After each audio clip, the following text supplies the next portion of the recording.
with ZipRecruiter. Warner Brothers Discovery will soon be Warner Brothers and Discovery as the company splits up operations. Here's ABC's Sherry Preston. Continued cord cutting has led Warner Brothers Discovery to split itself into two independent companies, one focusing on cable and the other on streaming.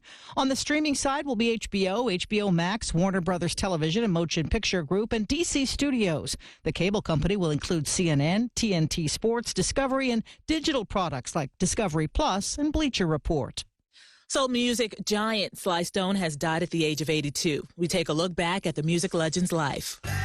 Sly Stone was the mastermind of Sly and the Family Stone that became one of the most influential acts ever, releasing a string of hits, beginning with the 1968 album Dance to the Music. In the summer of '69, they scored big at Woodstock with I Wanna Take You Higher. Then came a downward spiral. By 1975, Sly and the Family Stone was falling apart, and the group called it quits. Sly Stone was 82. Michelle Franzen, ABC News. Opening arguments today in a London courtroom where artificial intelligence company Stability AI is facing a suit from Getty Images. Seattle-based Getty accuses Stability of copyright infringement on Getty's photography collection to train its artificial intelligence. Getty is one of the first copyright holders to challenge tech companies' use of their material to train AI models. I'm Stephanie Officer, ABC News. Do you hear that? Asthma triggers are everywhere, from dust mites, pet dander, and pollen, to smog and smoke. An asthma attack can strike anywhere, anytime. Be prepared with quick-acting Primatene Mist. Clinically proven to open airways quickly. It's the #1 FDA-approved asthma inhaler available over the counter. Primatene Mist. Breathe easy again. Use as directed. News Talk 610 AM and 102.1 FM. KVNU. 5:05 on this warm Monday afternoon. I'm Will Feelright with your KVNU News headlines. A Utah judge has ruled that death row inmate Ralph Menzies is competent to be executed despite medical evidence showing he has vascular dementia. Now, 3rd District Judge Matthew Bates issued the ruling on Friday, stating that while Menzies suffers from cognitive decline, he still understands the nature of his punishment and the state's reasons for carrying it out. Now, the court said that it'll now contact attorneys to schedule further proceedings. Menzies, who has been on Utah's death row for decades, was convicted in 1986 kidnapping and murder of Maureen Hunsaker. The execution date has been set. Hunsaker's son, Matt Hunsaker, released a statement thanking those who worked diligently on the case. He said the family was pleased to know that justice is going to be served for a man who got murdered in a skirt facing the death. Meanwhile, one of the world's largest pharmaceutical companies is suing Utah Attorney General Derek Brown over a law that AstraZeneca calls unconstitutional, which opens up options for hospitals, clinics, and pharmacies to purchase discounted drugs. Now, Utah Insurance Commissioner John Pike also was named in the lawsuit that targets Senate Bill 69. It's a law that went into effect last month after being passed during the state's recent legislative session. Now, sponsored by Senator Evan Vickers, SB 69 aims to open up access to where pharmacies and other medical facilities can purchase discounted drugs and not allow pharmaceutical companies to limit that access to certain companies. Now, filed in the U.S. District Court in Utah last month, the AstraZeneca lawsuit focuses on 340B entities. Now, those are healthcare organizations such as hospitals, clinics that participate in 340B drug pricing programs, allowing them to purchase outpatient prescription medications at significantly reduced prices. Now, supporters of the bill claim it was needed because major drug companies are attempting to limit where hospitals, clinics, and pharmacies that are covered under the 340B program could purchase discounted medication. And a driver was left uninjured after crashing into Lost Creek Reservoir on Friday. Now, the driver was heading fishing after work when he rounded a curve on a gravel road, losing control of his vehicle. Now, officials said he overcorrected in an attempt to avoid a rock wall, and the motion sent his vehicle into the reservoir. Now, officials with the Department of Wildlife Resources said that the man not only survived the crash, but he also did not receive any injuries. Now, while details of the crash were limited, officials said that it appears he was a younger driver and likely did not have a lot of experience driving. Well, it's been a warm one today, and it looks like the rest of the week's going to be even warmer, as temperatures tonight will drop into the mid-50s. Tomorrow will be into the 90s, possibly for the first time this year. And then low 90s expected to continue through the rest of the week. Could see a small chance of some thunderstorms on Wednesday. And it looks like by Friday and into the weekend, temperatures around 92 to 93 degrees with sunny, clear skies continuing. And when it comes to taking care of your business, Matt Robbins knows it can be frustrating. That's why he has options that are hassle-free and affordable for your business. Call Matt Robbins with Quality First Insurance for the options you need to take care of your business and employees. 752-0101 for Matt Robbins with Quality First Insurance. And I'm Will Feelwright with your KVNU News Headlines.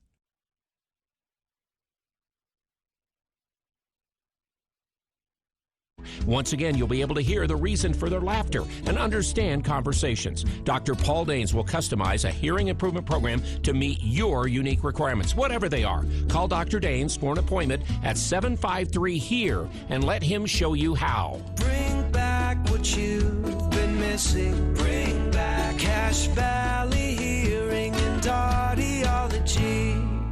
News Talk KVNU, 610 AM and 102.1 FM. Are you caring for an aging loved one and feeling overwhelmed? I invite you to consider how the supportive community at Legacy House of Logan can help. Their caretakers are so good at helping your loved one with the little things, like dressing, bathing, and managing medications. But Legacy House of Logan is more than just practical support. It's a social community where your loved one can make new friends. Come meet some of the people and tour the facility on 1400 North in Logan and online at legacylogan.com. Get your cooling fixed, call Gary Riggs. Get your AC fixed, call Gary Riggs. If you're having cooling problems, we're here to get them fixed. Just pick up the phone and call Gary Riggs. 435-512-6633. We'll come to you. Our service fee is low, just $25. We repair all brands and have certified installers. Get your cooling fixed, call Gary Riggs. Get your AC fixed, call Gary Riggs. Here's Chad Norton, the lawn doctor, with a tip for your lawn. Warmer temperatures have both weeds and grass competing for space in your yard. Dandelions, thistle, clover, morning glory will all be kept under better control when you have us applying pre-emergence and weed control. At the same time, we can feed your grass to make sure it wins the battle and keep it lush and growing all season long. Regular visits from the lawn doctor will help your lawn be healthier and pest-free. Fertilizer, weed, and pest control. Call Chad Norton, the lawn doctor, at 753-LAWN. Follow them on Facebook or go to lawndoctorcachevalley.com. One day, one massive parking lot, thousands of deals. It's Cache Valley's biggest garage sale. June 21st, 8 a.m. to 3 p.m. at the Eccles Ice Center parking lot. It's the ultimate community yard sale with bargains galore and a kids' fun zone, food vendors, and thousands of deals to be made. Bring your stuff or bring your wallet. Whether you're a family looking to declutter or a business ready to unload inventory, there's a space for you. First come, first served. For details, sign up, and payment information, go to CacheValleyGarageSale.com. It's Cache Valley's biggest garage sale, June 21st at the Eccles Ice Center.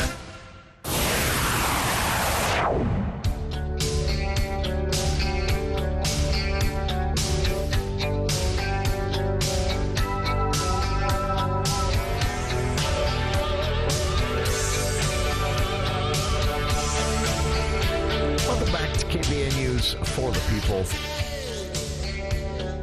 We had a listener during the break there send in a text saying that on Friday's movie show, Andy and I do a lot of the best of. We both like best of lists, and so we did last Friday. We did a best summer movie, both from a box office perspective, but also from just a crowds and audiences perspective, everyone's favorite. And so a listener said, even though it's the movie show this Friday, you should do a best summer best summer song. And so I had to go find this one.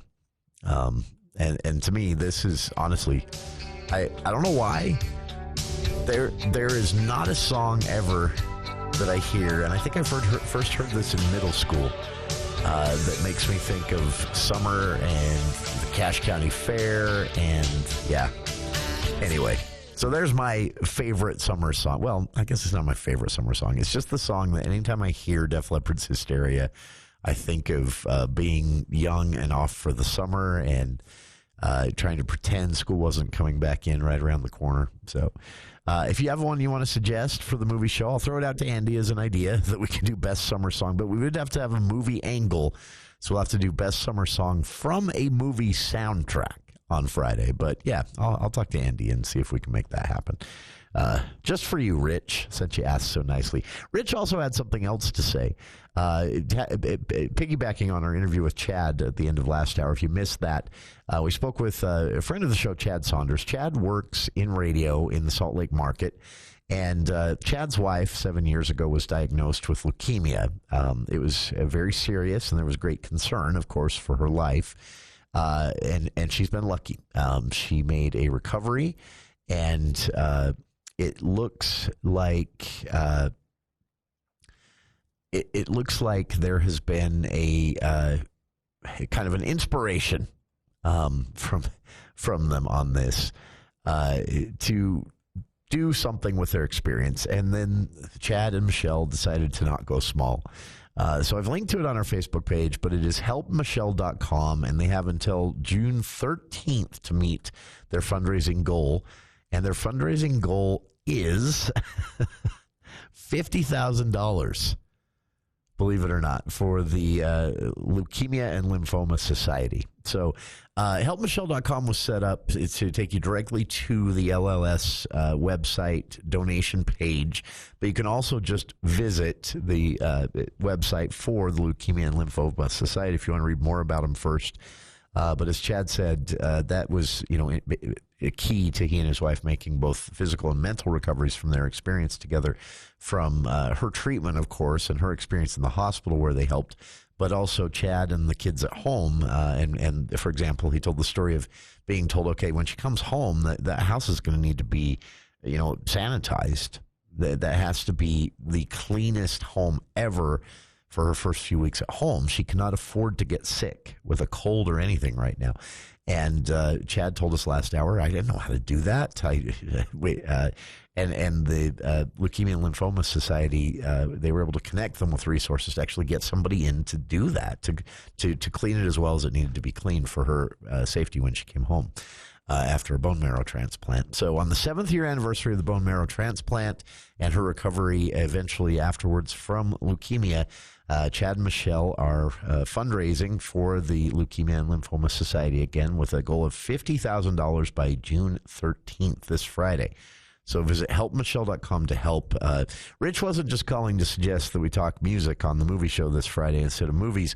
He also had a story of his own. And Rich says in his message that I can use this on air and his name. So Rich said that he went through a similar experience with the roles reversed. It was he diagnosed with leukemia and his wife at home taking care of the kids on her own. And he said they were lucky in one respect that they both had jobs, but he said we were lucky in that she had a better job than me and better insurance. So he said, I was on her insurance, and that really helped us. But he said, I sympathize so much with Chad's story that he just told on air, because every bit of this is overwhelming. And I feel sometimes it was more overwhelming for my wife and kids and even my extended family than it was for me. Because he said they were at home and everything they're being told has to happen or needs to happen or will be happening. All they can think about is, how am I going to make this work? How are we going to carry on with normal life? The kids still had to be in school. The kids still had soccer games. And here we are with me undergoing this very extensive bone marrow transplant procedure. And he said that the Leukemia and Lymphoma Society was absolutely indispensable in, as Rich puts it in his own words, keeping our family together. I'm not sure that we would have made it without them, even if I still recovered from the cancer, which I did. So glad to hear that as well, Rich. So another story from a Cache Valley resident, Rich, sending that message in after hearing our interview with Chad last hour. So, yeah, any one of us could be there. We don't like to think about it, right? A loved one, ourselves, a child, God forbid. It's just a reality that we deal with right now until we cure this thing, or all these things, because there are so many different types of cancer. So do what you can, and this is a great way to do what you can. Again, Chad and Michelle, Utah residents, also work in radio. That's how we know Chad. They are fundraising together as a family for the Leukemia and Lymphoma Society to mark the 7th year anniversary of Michelle recovering from after a bone marrow transplant, leukemia diagnosis with that in full remission. She wants to pay it forward, if you will, or pay it back. She said the society was integral to helping them, Chad told us last hour, so they want to help others who are maybe just starting the process or will be soon. Again, visit helpmichelle.com. Help them raise $50,000 from Utah for the National Leukemia and Lymphoma Society by Friday, June 13th. And Rich, really appreciate you sending that story in as well. So stick around. The Salt Lake Tribune did some asking of public records requests, and they came up with basically a list statewide of where this new school voucher money is being spent. What are people who sign up for the school voucher program lawmakers created a couple of years ago using the money for? It's a pretty interesting list, and it gives you some idea of those who are excited about this, why they wanted it to happen. But it also raises some questions about whether or not, as lawmakers were warned, this is a good idea at all for rural communities like Cache County. We'll talk about what the Salt Lake Tribune's public records request results revealed about the new school voucher program right after this.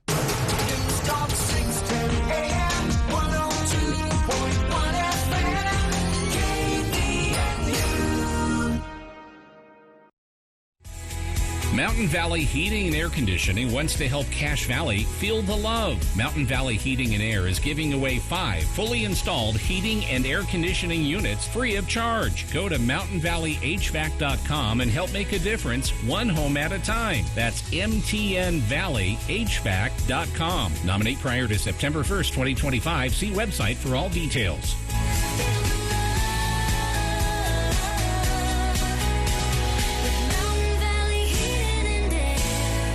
Tired of that patch of dirt you call a patio? Ready to impress the neighbors and your in-laws? Introducing you, the Weekend Warrior. Thanks to Cast-A-Light Tile and Masonry. With easy-to-install outdoor pavers and expert advice, you'll go from, I have no idea what I'm doing, to check out my backyard oasis in no time.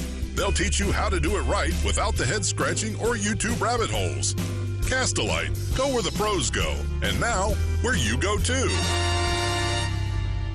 It is critical we keep AM radio in all cars and all trucks. Hey, Sean Hannity here. More than 80 million Americans depend on AM radio. It is the backbone of the emergency alert system, and that keeps us safe in dangerous times, because when cell and internet services are down, AM radio might be your only lifeline. Now text AM to the number 52886. Tell Congress that we need AM radio in our cars. Text AM to 52886 today. Standard message and data rates apply.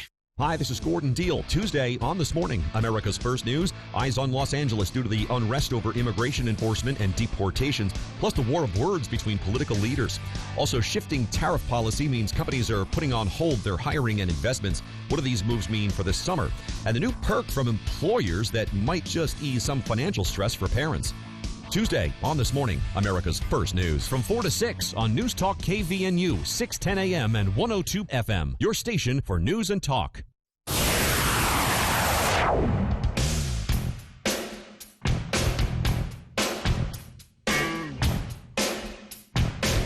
Welcome back to KVNU's For the People.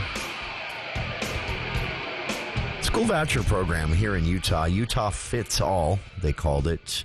They should try and avoid using the word school vouchers, to be honest, because they knew that, they aren't popular in rural parts of the state.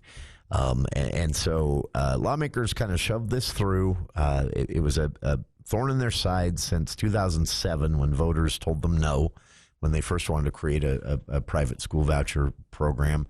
But they got it done. Again, they had to hijack a popular measure to do it. They attached the school voucher program to legislation intended to give teachers salary increases here in Utah. And that was all 2 years ago. They created the program and funded it first to about $80 million. And they've since doubled that. Well, a little more than doubled that. But the Salt Lake Tribune finally got a copy of the records from the school voucher program for its first year of operation. So now first 8 months of operation, sorry. And so now this is now a 2-year-old program. But so this data comes from the first 8 months. And here's what the Salt Lake Tribune found about the school voucher program in general. And it's pretty revealing. It kind of explains in and of itself why school voucher programs are popular in big cities like Salt Lake or heavily popular areas like Provo, but why they're not popular in places like Cache Valley or southern Utah where it's even more rural. Rich County, for example, and why lawmakers didn't want to run an independent bill to create a school voucher program, because they'd done that and they knew how it went. People yelled at them from their constituencies. And so to avoid that, they just tacked it onto something popular. Very cynical thing for the legislature to do. We can have a whole conversation about that one other day, but it's in existence now. So where's the money going? I've been curious myself. Here's what the Salt Lake Tribune found. And again, this was a public records request made for all of the school voucher program checks written to families during the first 8 months. It's been in operation for coming up on 2 years now. As of this July, I believe it will be 2 years. So this is just for the first 8 months. And what they found is that initially about 10,000 students were receiving an $8,000 scholarship. So that was for the last school year, the 24-25 school year, through the program, through the school voucher program.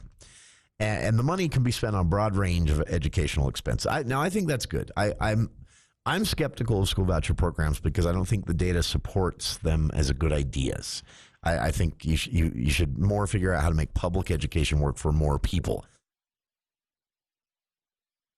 Because again and again, it always appears to be the cheapest for taxpayers. But if we're going to do this, you have to be pretty liberal on what you allow people to spend it on. So that's one part of this that I like. If we're going to go down this road, you have to let people spend it in a way. If they're joining the school voucher program and pulling their kids out of public schools, they probably have a reason and they probably want to do a particular thing.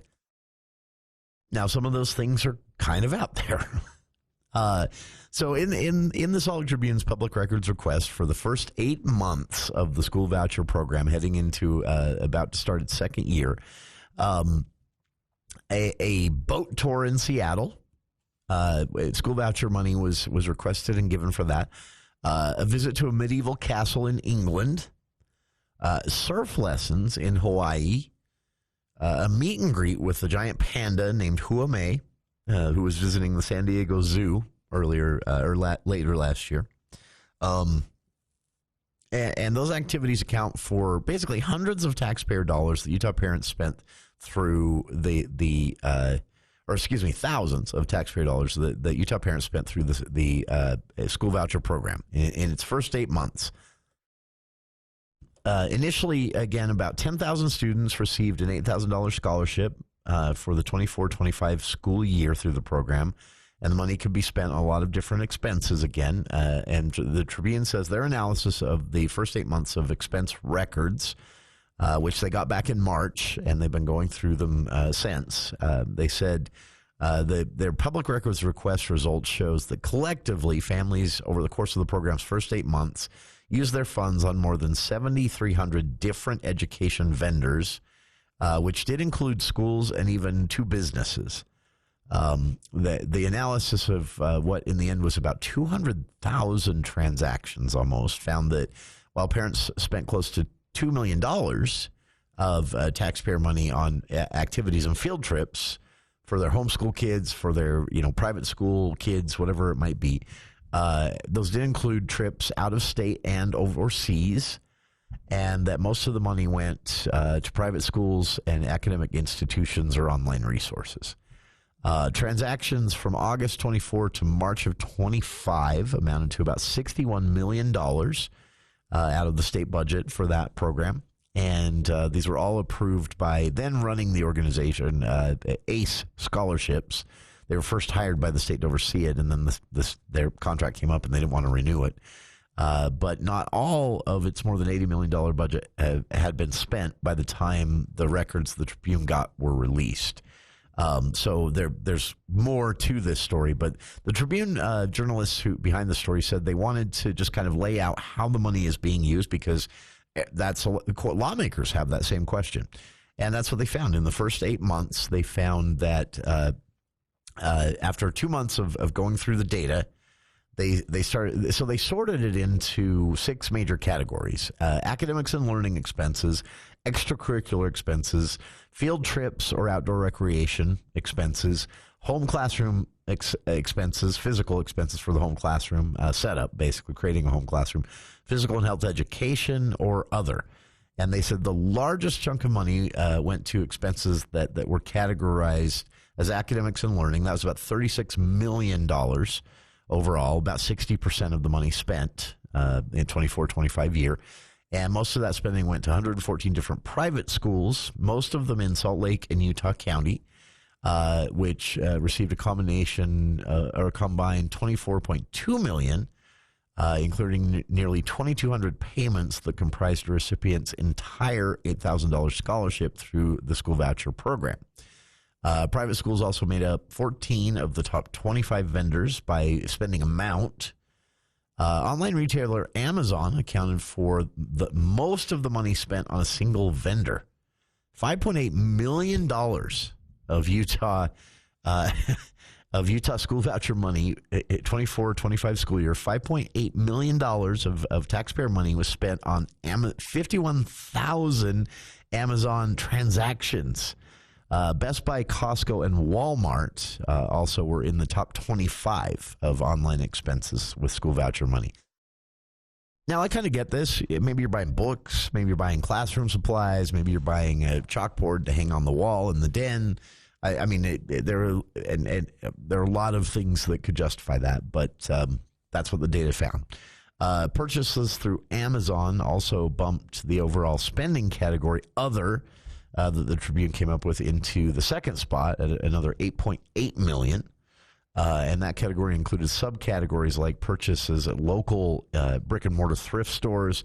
And even they found about $13,000 that was spent through the school voucher program at pawn shops.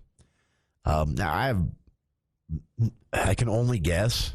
Maybe going to see if a pawn shop had an old desk or a chalkboard or an overhead projector. I don't know, some other classroom related piece of equipment. But yeah, about $13,000 of taxpayer money through the school voucher program went to pawn shops over the last school year. And about $8.7 million is categorized as unknown spending. Now, this is the most concerning statistic of the Tribune's analysis. $8.7 million of the about $61 million that was tracked in the first 8 months the program was running can't be accounted for. Meaning it was distributed. The state wrote checks, but $8.7 million that went out through the school voucher program is not documented. And by law, all of the spending has to be documented. So the Tribune said that they talked with a couple of lawmakers about this, and lawmakers believe that those reimbursement records maybe were just vague, and they'll have to do some education with the families in the voucher program on being less vague in their reimbursement reports and things like that. But yeah, I don't know. But $8.7 million of taxpayer money can't be accounted for right now. So kind of good news overall. By far, the majority of spending is going to academics and learning and extracurriculars, field trips, outdoor recreation, all of that, as I think the money should. Expenses for home classroom setup, you would assume maybe those expenses as part of the voucher program will go down. Taxpayers will spend less on home classroom setup as this was the first year, and physical and outdoor education, of course, that's part of. I kind of was disappointed to see that there was so little spent on that, because I think that's kind of an important part of education. And again, the concerning thing in the other category, which makes up about 25% of the spending, $8 million within that category can't be accounted for. $8 million was written out as a check, quote unquote, by the state to a family as part of this voucher program, and the state can't tell you where $8 million of that went or what it was spent on. Pretty easy thing to fix, but a very concerning statistic. A pretty easy thing to fix for the future. That $8 million might just be gone. But yeah, so there you have it. There's a general look at the school voucher spending so far. I doubt this will change anyone's mind. If you are a fan of school voucher programs, this won't change your mind, despite the fact that $8 million could go missing. If you are not a fan of school voucher programs, this won't change your mind, despite the fact that the majority of the money was indeed actually spent on academics, mostly through private schools in Salt Lake and Utah counties. And if you're in a rural area, this is why your lawmakers didn't want to have to vote on a standalone school voucher program creating bill. It doesn't really apply to you because most likely you're not going to take advantage of this program because there aren't a lot of private schools near you because you're in a rural area. So it's an interesting look. I hope that the Tribune and the Deseret News keep tracking this. Some additional details that are interesting. $1.5 million was spent on music and voice lessons. That's kind of encouraging. That the arts are still a part of even those who choose to home educate or educate through an online school or something like that. Dan, because that wouldn't be separated out as an expense if the money had just. So when you pay your school voucher money to a private school, that's the only record expense you submit to be in the voucher program. Paid it to a private school. So how the private school uses it, I don't know. So when you see $1.5 million that's attributed entirely to music and voice lessons, that's probably a homeschooling family. And I think that's pretty cool to see that. Dance, gymnastic, cheer also make an appearance. Musical instruments and supplies were purchased. That's all good stuff, I think. And setting up classroom space, I already mentioned about $6.7 million total in that. About $641,000 in furniture and about $400,000 on internet services, beefing up their home internet in order to homeschool, I guess. But some of the red flags... ski resort skiing lessons, learning to scuba dive, a trip to Europe to visit castles. Maybe there's a legitimate justification for using education money for that.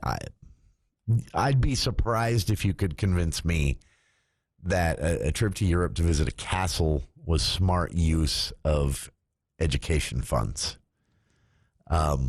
But that's what one family through the school voucher program used it on. And maybe I'm wrong. Maybe there is some really impressive education aspect to a trip to Europe. Kind of sounds more like a vacation to me, though.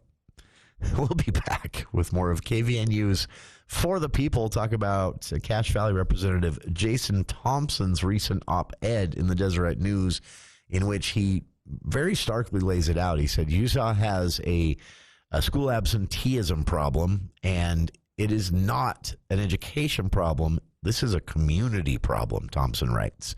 Why he said it, and what he's saying and why he's saying it now, after this look at the news with KVNU's Will Feel Right. Well,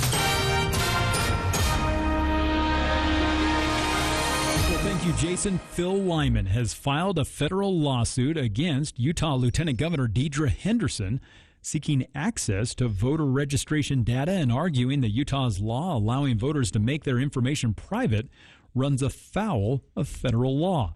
Now, Lyman, a former state lawmaker and Republican gubernatorial candidate, has long claimed that Utah's elections are fraudulent and has sought to obtain the complete voter rolls after losing the GOP primary to Governor Spencer Cox last summer. Now, Lyman regularly accused Henderson, the state's top election official, of fraud and tried to have her and Cox thrown out of office. Now, his latest lawsuit, however, doesn't really allege any malfeasance on Henderson's part, but says that Utah's law on private voter record conflicts with the National Voter Registration Act of 1993, which requires that voter registration records be public. Now, a spokesman for Henderson said the Utah Lieutenant Governor's office does not comment on active pending litigation. Well, an Arizona judge on Friday asked officers to escort Lori Vallow Daybell from a courtroom while she was still trying to speak with him ahead of a break during the second day of her jury trial. Now, after the judge issued a repeated warning for Daybell not to make any comments about whether she has good character, she told the judge overseeing her trial that he did not need to yell at her. Now, Daybell is on trial for conspiracy to murder Brandon Boudreaux, her niece's ex-husband. Now, although officers believe her brother Alex Cox was the one who fired the gun at Boudreaux, prosecutor Trina Kay said on Thursday in her opening statement that Daybell was involved in planning the shooting and was Cox's alibi.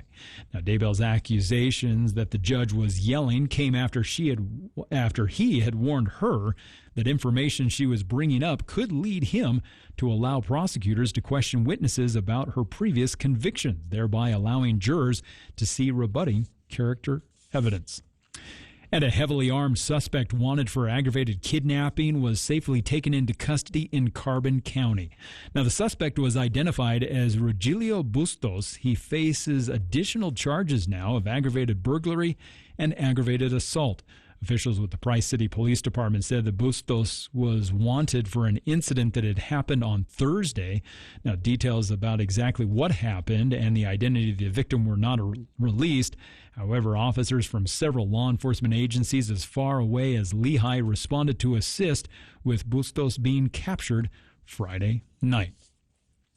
Well, it's been a warm one today, and it's going to be even warmer over the next several days as temperatures tonight are going to drop into the mid-50s. We'll continue to see clear skies into tomorrow as temperatures will once again be into the low 90s on Tuesday. A chance of some thunderstorms possible on Wednesday, but then we'll see even warmer temperatures, 92 to 93 degrees, coming for Friday and into Father's Day weekend. And don't forget, Summerfest is coming up this Thursday, Friday, and Saturday. They are still looking for volunteers. If you can help out with this year's Summerfest, go to logansummerfest.org/volunteer. And I'm Will Theelwright with your KVNU News headlines. ABC News, I'm Stephanie Officer. New developments in the search for the man accused of killing his 3 young daughters in rural Washington state. The Chelan County Sheriff's Office has turned over the search for Travis Decker to the feds. Conducting the operation now are the FBI, U.S. Marshals Service, and the Department of Homeland Security. And we've also learned that the bodies of the 3 young girls were found with their hands zip-tied and plastic bags over their heads. Their father, Travis Decker, who is ex-military with extensive survival training, is charged with their murders and is thought to be hiding out in the forested mountains of central Washington. Jeff Pogela, ABC News, Seattle. Tonight, the BET Award celebrates its 25th anniversary. Kendrick Lamar leads the pack with 10 nominations, including Album of the Year. Doechii, Drake, Future, and Glorilla are tied for second most nods with 6. Mariah Carey, Jamie Foxx, Snoop Dogg, and Kirk Franklin will all receive the Ultimate Icon Award. The awards, hosted by Kevin Hart, air live from the Peacock Theater in L.A. This is ABC News. Make laundry a snap with the large load washers and dryers at Mount Logan Laundry. Rather than 8 to 10 loads at home, get the job done in 1 or 2 with their 55 or 80-pound washers and 80-pound dryers that are perfect for sleeping bags, comforters, and other big items. Mount Logan Laundry has free Wi-Fi and drop-off service, plus they're open until midnight. Mount Logan Laundry really is the cleanest spot in town. Find them at 5th East and 9th North in Logan or in Brigham City on the corner of 1st East and 7th South. This is it, Cache Valley. Camp Saver's final parking lot sale, June 9th through the 14th. Almost 10,000 items, both new and used, with savings up to 90% off. Massive stacks of shoes, racks of apparel, deals for men and women. Tons of camping gear of all kinds. Plus insane deals on ammo, lots of firearm accessories, tactical and hunting gear. First come, first served with new prices daily. When it's gone, it's gone. Just off Highway 8991 next to Cobb's Honeyland, Building 25, Suite 100. Don't miss your last shots, only at Camp Saver. The Above and Beyond Salute. Is Steph Willis there? This is she. A group of people reached out to us. They were telling us about the work that you do there at the Terrace Grove Assisted Living Center. And they said, we as residents are most grateful for the time and attention that Steph gives to us. So kind. I've got a $40 gift card to Firehouse Subs just for being a hero in our community. That is so kind. I appreciate that. Wow. The Above and Beyond Salute on News Talk KVNU. Hello,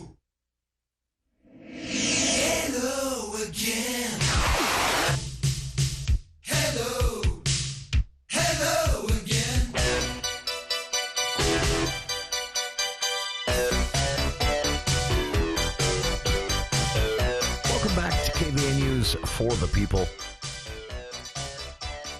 I get the weirdest stuff. I just had a family member email me a link with urgent in the subject, and it's just a link to a Muppets themed button-up shirt, and I have no idea why. I'm gonna have to figure that one out later. But thank you. All right. Just mentioning this again, we spoke with Chad in hour one. If you missed that, you can grab the podcast when it's up later on this evening via whatever podcast app you prefer. Just look for KVN News for the people. And latest episode, hour one, you'll hear Chad Saunders. He and his wife are fundraising for the Leukemia and Lymphoma Society after Michelle Saunders underwent treatment 7 years ago, including a bone marrow transplant, to beat the cancer. She did. She got lucky. Now they want to pay it back. They want to help others who are just beginning or just about to begin their own journey fighting cancer. And so they've set a goal by Friday, June 13th, of raising $50,000 for the Leukemia and Lymphoma Society. We caught wind of this because Chad also works in radio. He's a good friend of the program and a lot of folks here at the station, and we wanted to help him promote that. So helpmichelle.com, again, is the website they've created. That takes you directly to the donation site of the Leukemia and Lymphoma Society, which you can visit just that site at lls.org if you'd like to check them out first. And again, if you can, spread the word, make a donation yourself. Until Friday, June 13th, they've got to raise $50,000. And as Chad said, they're getting close, but they need some help to meet the goal. So help Chad and Michelle out, and really glad to hear that Michelle made a full recovery and is still in remission 7 years later. That's good news. Rich, a listener, chiming in saying he's in the same boat and also had some experience with Leukemia and Lymphoma Society, and urges people to visit helpmichelle.com and make a donation because he said they were key to, well, as he put it, he said they kept my wife sane as she was home with the kids and still working herself because her insurance was better than his. That was lucky for them, but that meant she had to keep working. While he was in the hospital and trying to make all that work, juggling childcare, juggling his appointments, juggling the stays in the hospital, and her working full-time at the same time. He said the Leukemia and Lymphoma Society was key to connecting them with resources that kept them sane. And helped them prep for his treatment as well. So helpmichelle.com is the website. And I just wanted to throw that out one more time because it's just such a cool thing to see. As I told Chad during the interview, if someone just wandered off into the sunset and you never heard from them again after a battle with cancer and they just went and enjoyed their lives, you would not blame them a bit, ever. But a lot of people don't. A lot of people feel that they need to give back because they got a lot of help, and Chad and Michelle are doing that. So very, very cool stuff. I wanted to set this up a different way because it's getting reacted to as a lawmaker, kind of bringing something up out of the blue. But it ties in with, if you know what Representative Jason Thompson ran on to be elected in Utah's 3rd District here in Logan, but also his background and what priorities he had on display during his first legislative session earlier this year. This makes sense. But today in Deseret News, you can read an op-ed written by our own Jason Thompson seeking statewide attention for an issue, and that issue is chronic absenteeism in schools. Thompson writes, Representative Thompson writes, Utah's classrooms from St. George to Cache Valley are in an invisible crisis. In Utah's classrooms, an invisible crisis from St. George to Cache Valley has taken root. He says students aren't showing up to school.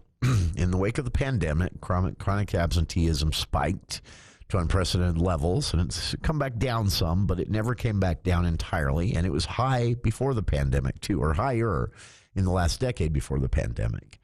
He said the result of that isn't just missed instruction, it's missed opportunities, missed futures, and missed connections to our communities.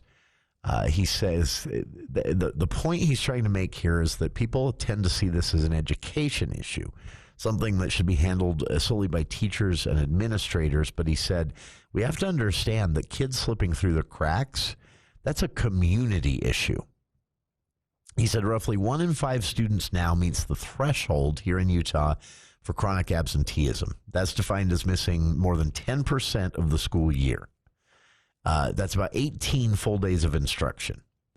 He says this isn't a temporary dip. Again, the spike came back down after the pandemic, but it never came back down to where it was in 2019 as far as the numbers of kids missing more than 10% of the school year.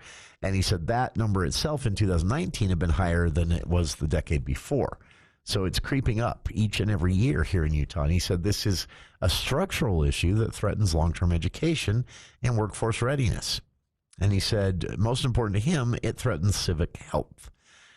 In the op-ed, he gets into potential causes, and he said they're complex but painfully familiar. I like that phrase. He said very valid things can lead to a student, a young person having to miss more than 18 days a year or 10% of the school year. And he said, I know all those stories. There are mental health struggles that have increased significantly among Utah's youth. We have mountains of data showing anxiety, depression, and burnout that are, also exacerbated by academic disruption and social isolation. He said all of this could be or maybe is a contributing factor.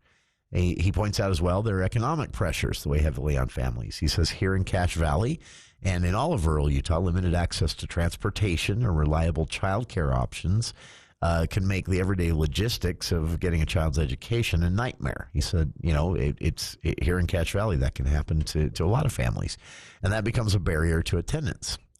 He said that academic disengagement, especially after the shift to remote learning, he feels is probably a factor.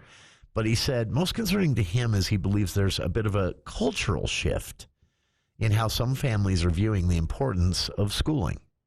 And he said that the rhythm and routine of in-person school is so important, he worries that people maybe have started to forget its importance. He says the rhythm and routine of school has been disrupted, and many communities haven't fully restored them.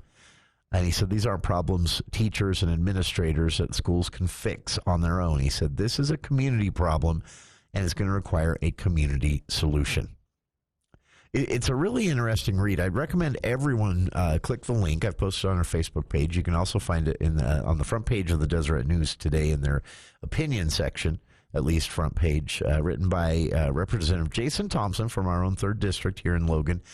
And he said, teachers, administrators, districts, district boards, state school board, they're not going to be able to solve chronic absenteeism with a policy or a new rule.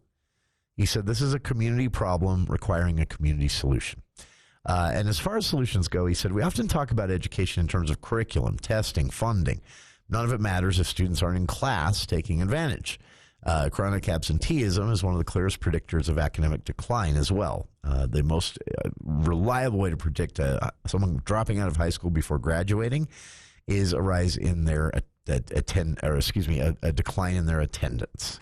That's why that 10% threshold is there, by the way, because that's kind of where they notice the trend. So once a student gets to about missing 10% of the school year, that's sort of a red flag that, okay, this is a student that may not graduate even high school. And he also points out this does put a strain on teachers as well. It complicates classrooms that are structured around a continuing lesson plan.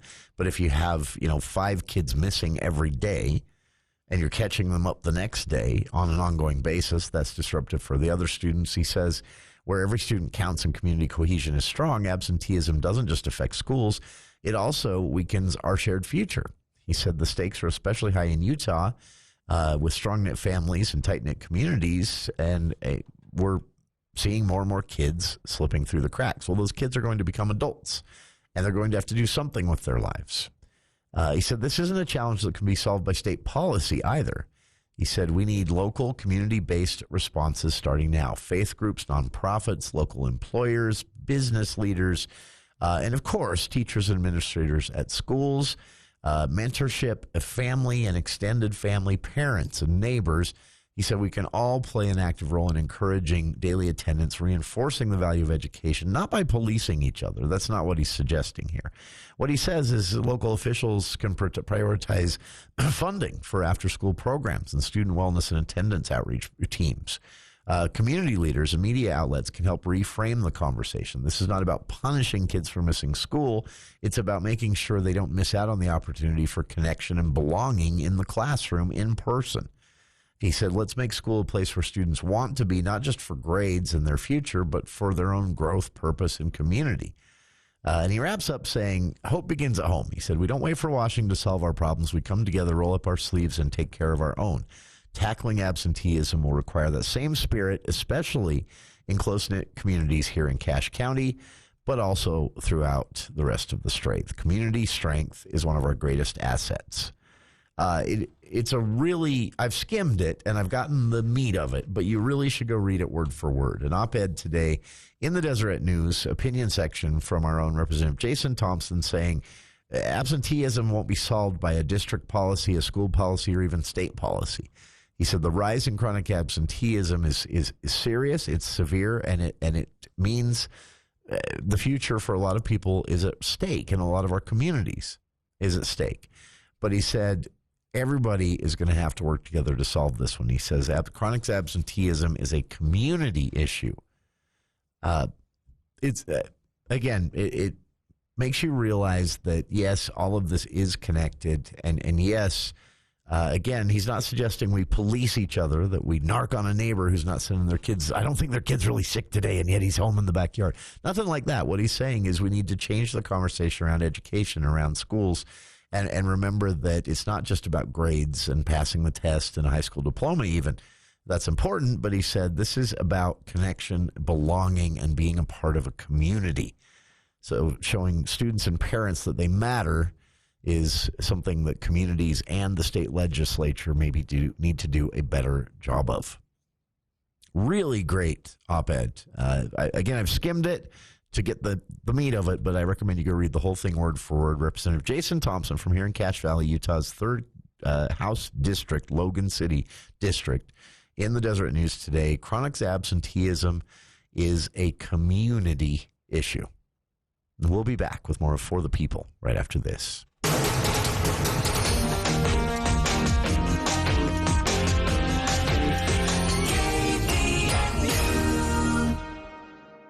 I'm Larry Gelwitz, the getaway guru for Morris Columbus Travel and Viking Cruises. Explore Europe on a deluxe river cruise. Visit Castle Country as you sail the Rhine River, visiting the Netherlands, France, Germany, and Switzerland, or amazing history along the Danube River, visiting Austria, Hungary, and Slovakia. Give us a call at Morris Columbus Travel. Come on and get away, Morris Columbus. Fatigue, headaches, weight gain, hair loss, insomnia, anxiety, intestinal issues, joint pain. Do you suffer from consistent symptoms like these, and no matter how many doctors you see, things still don't improve? Whether you have a thyroid problem, an autoimmune issue, or chronic symptoms, we can help.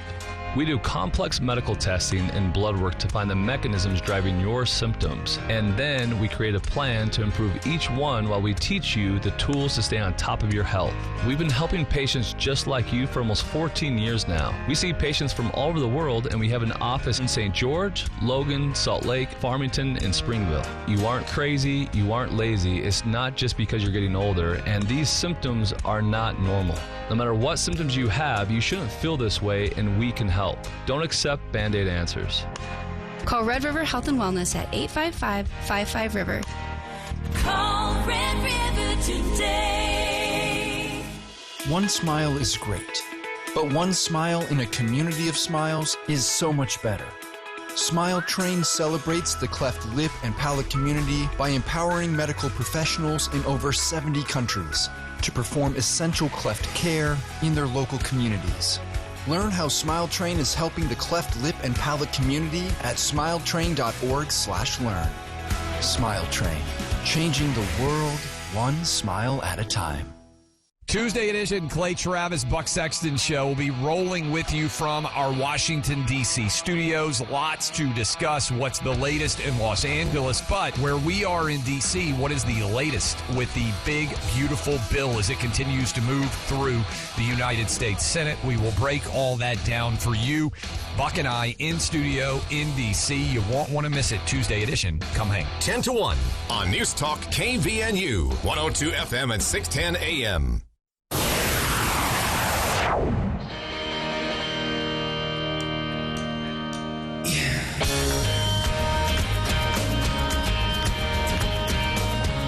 Wrapping up today's show with your happy feel-good story. Send you on into your evening with something to kind of smile about, or in this case, maybe just scratch your head about, and then tell everyone around the dinner table, you know what I heard today? Can you believe this? Associated Press with the story over the weekend of about 1,000 people gathered in a tiny Minneapolis neighborhood for what has become an annual ritual. And the ritual, I mean, you think that and you think, oh, they decorate a house, they have a barbecue in the park, something like that. It's an annual event. No. What they do is they sharpen a gigantic fake number 2 pencil. I'll just pause there for a second to make sure you all heard that. Yes, this is an actual thing. And it's happened for years in this neighborhood in Minneapolis, Minnesota. It's a 20-foot tall, 6-meter tall pencil sculpted out of a mammoth oak tree that was at the home of a man and woman named John and Amy Higgins. The tree was damaged during a storm a few years ago when fierce winds, AP writes, twisted the crown off. And people were really sad. This was a very old tree, and it was a favorite tree for kids to play on and under. And somehow it became this. They started, they turned this broken off tree trunk into a giant pencil and started a whole annual tradition over fake sharpening the top of the pencil. And that kicks off a week of summer celebration, which does include a barbecue in the park. So something normal about this. You have to see the photos. I've linked to them on our Facebook page, but maybe book your plane tickets now to be out to the Pencil Sharpening Festival next year, in the first week of June, in this Minneapolis neighborhood. That's fun, though. That's our show for today. Thank you for tuning in.